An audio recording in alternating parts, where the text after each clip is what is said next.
금강경 톡송기도. 김은희 보살은 인천시에서 피아노 학원을 운영하는 원장이다. 그녀는 언제나 진지한 교사의 모습이었다. 아버지가 독실한 천주교 신자여서 어릴 때부터 성당회를 나가보았지만 마음에 개합되는 바가 없었다고 고백했다. 원래 사람들마다 성품이 다르듯 사람들마다 각기 좋아하는 종교가 있다. 이를 두고 불교에서는 일체 중생의 근기가 천차만별이기 때문에서라고 한다. 예컨대 교회를 좋아하는 사람들은 목사님의 고준한 설교에 앞서 교회당의 종소리, 찬송가 소리만 들으면 마음이 안정되고 천국에 이른 듯 환희심과 신심이 우러나고, 사원을 좋아하는 사람들은 사원에서 울려오는 푹소리, 범종소리, 목탁소리, 풍경소리만 들어도 마음이 안정되고 극락에 이른 듯 환희심과 신심이 우러나는 경향이 많다.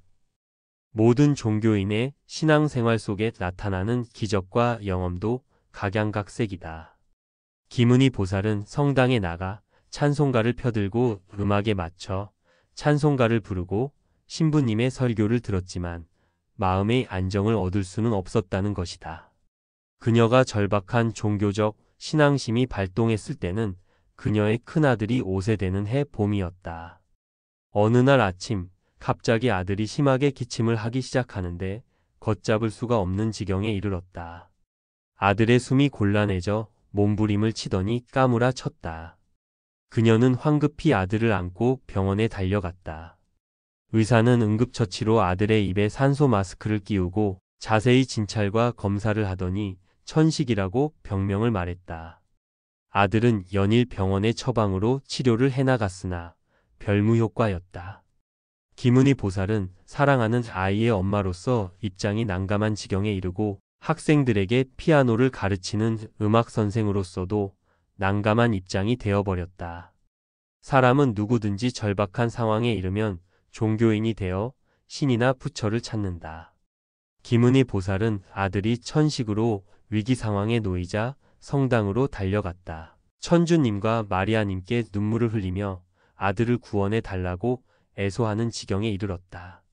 전지전능하신 하나님, 당신의 권능으로 병들어 죽어가는 불쌍한 제 아들을 구원해 주소서. 마리아님, 불쌍한 제 아들을 자비로 구원해 주소서. 그녀는 매일 피아노 학원이 파하면 의례성당으로 달려가 천주님과 마리아님께 눈물의 기도를 드렸다. 그러나 고대하고 갈망하던 응답이 없었다. 정성이 부족해서라는 같은 신자의 충고에 더더욱 지성을 다해 기도를 드렸지만 아이의 병은 차도가 없었다. 비오는 초여름 휴일의 어느 날 낮, 김은희 보살이 인근 시장에서 채소 등 반찬거리를 사려고 시장에 들어서는데 누가 뒤에서 부르는 소리가 들려 돌아보니 처음 보는 50대 중반의 한복 입은 여자가 우산을 받쳐 들고 서서 김은희 보살을 부르는 것이었다. 의아한 얼굴로 다가가니 눈빛이 신광이 번득였다. 눈빛을 본 순간 공포를 느꼈다. 그녀의 음성은 탁하여 마치 목신 남자의 음성 같았다. 젊은 보살, 이리 좀 와봐요. 내 일러줄 말이 있으니. 저를 아시는 분인가요? 본래 아는 사람이 어디 있소? 그런데 내 말을 깊이 새겨들어요. 젊은 보살의 몸에 상문기가 에워싸고 있구먼. 예? 상문기라니요? 무슨 말씀이신지 잘 모르겠네요.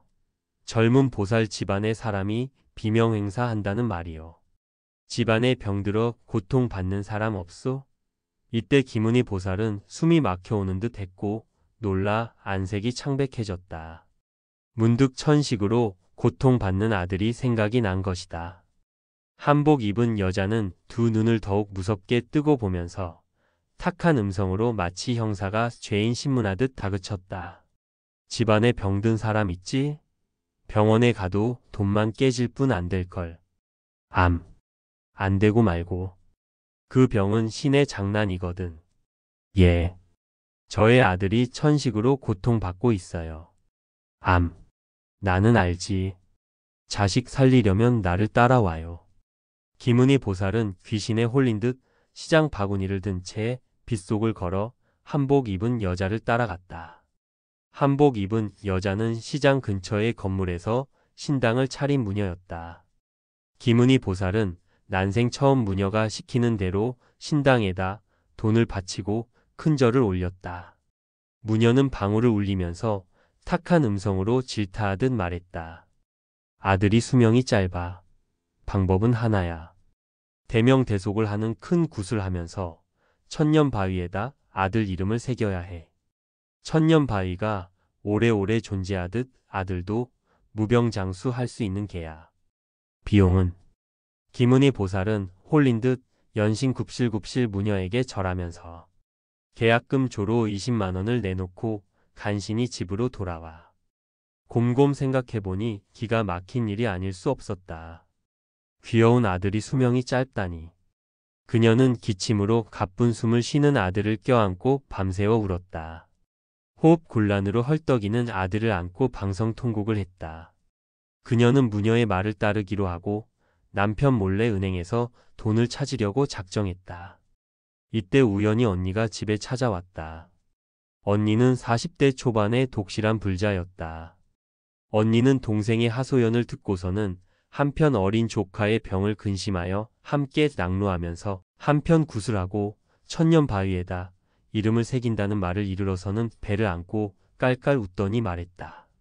부처님 말씀에 의하면 일체 중생은 자작자수의 인과응보에 따라 수명의 요수장단, 빈부귀천, 기륭화복이 정해지는 거란다. 무녀가 구슬해서 전생의 인과응보를 바꿀 수 있다면 돈 있는 사람은 모두 무녀에게 청탁을 하겠지? 무녀가 전지전능한 신통력이 있을까? 무녀의 초상적, 영적 투시 능력은 있을 수 있으나 어린 조카의 병의 치유에 무슨 능력이 있을까? 나는 차라리 의 스승이신 부처님께 기도를 드리는 것만 갖지 못하다는 생각이네. 내가 자식을 위해 부처님께 기도를 드리겠다면 금강경 독송 기도를 권하고 싶어. 그리고 자식의 무병장수를 위해 천년바위에다 자식 이름을 새긴다는 발상은 지혜 있는 사람들이 안다면 박장대소를 할 우치한 일이야.